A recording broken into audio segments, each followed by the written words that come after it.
Homesteaders, gardeners, and cooks. My name is Jennifer. Welcome to Miles Away Farm, or welcome back. Today in the kitchen we are dehydrating some garlic that's starting to sprout. Here's a pretty good example. You can see that this little garlic is starting to get a green sprout on it. Different garlics last different amounts of time. And I have a couple of videos that take deep dives into garlic and all the ins and outs of hardneck and softneck, and then all the different varieties underneath that, because it isn't just a few, and there are groupings that have different character traits. So I won't go into a lot of detail here. I'll leave links to those down below if you guys are interested in that. But this particular variety is a softneck garlic, and it's called Enchilium Red. I've been growing it for 15 or 20 years. It's a Pacific Northwest variety that was found on the Colville Indian Reservation and then kind of rediscovered, and it's won some taste tests in terms of garlic.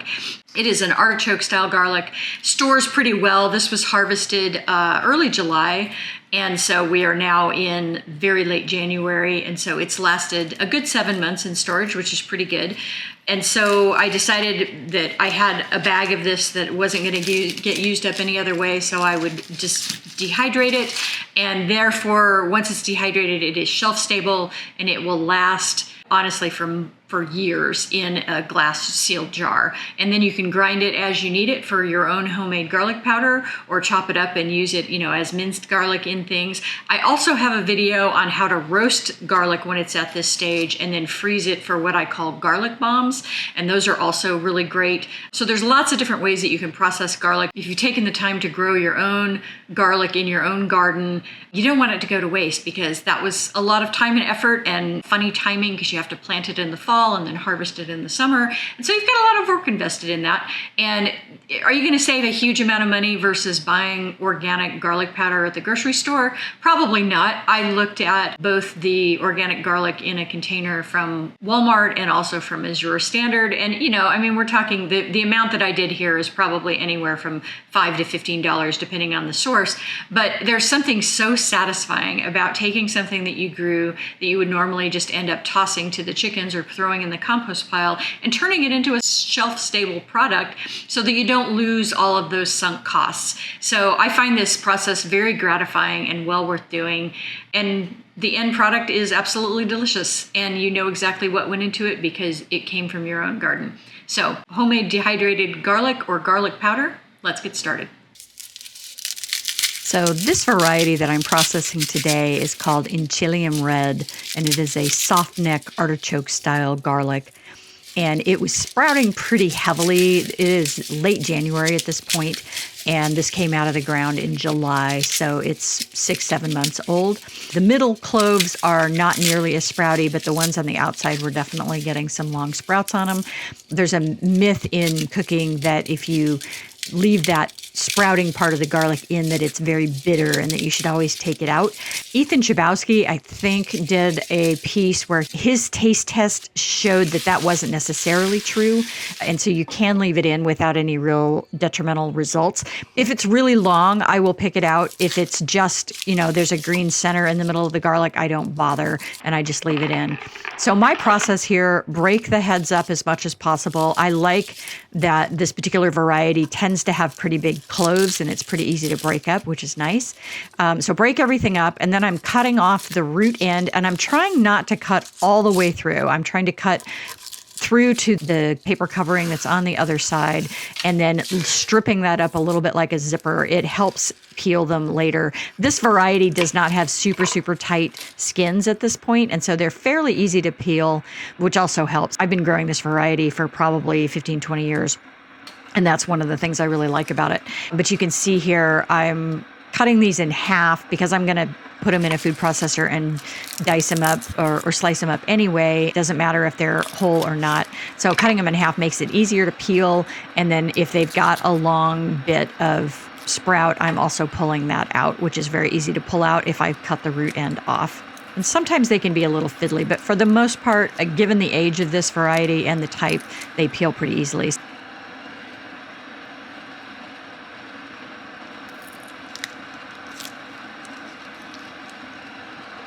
So here's our finished peeled garlic.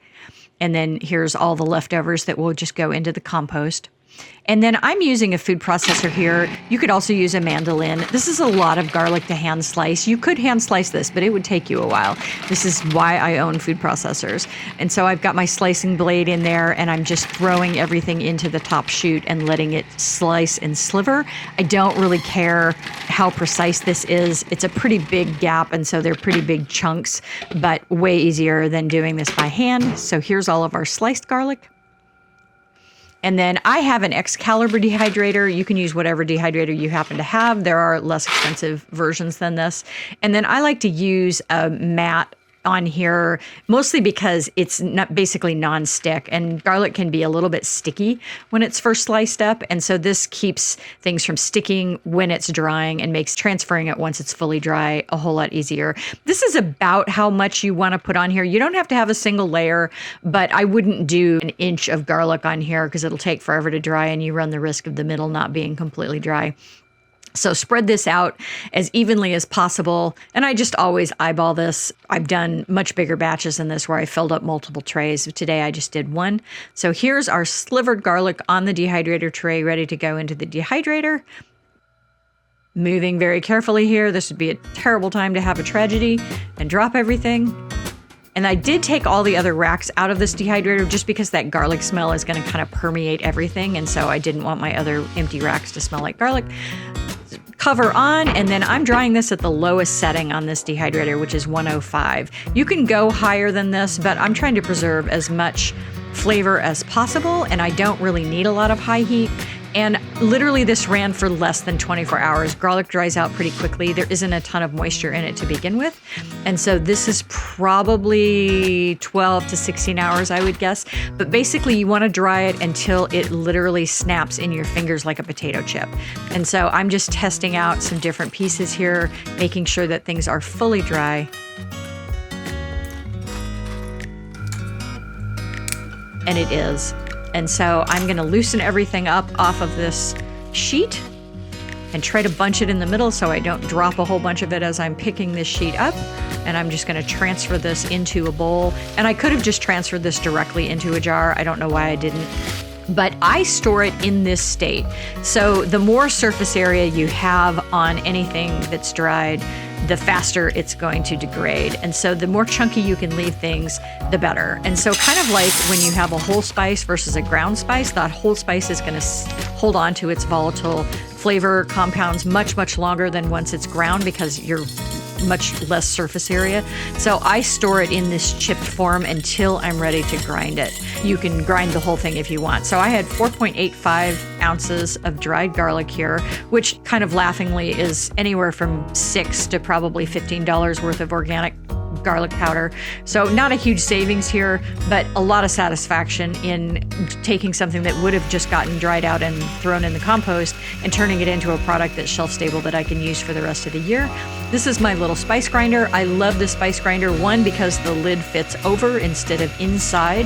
And so I'm not losing chips and corners of this plastic lid to things banging around into it, which reduces my microplastics, which is good.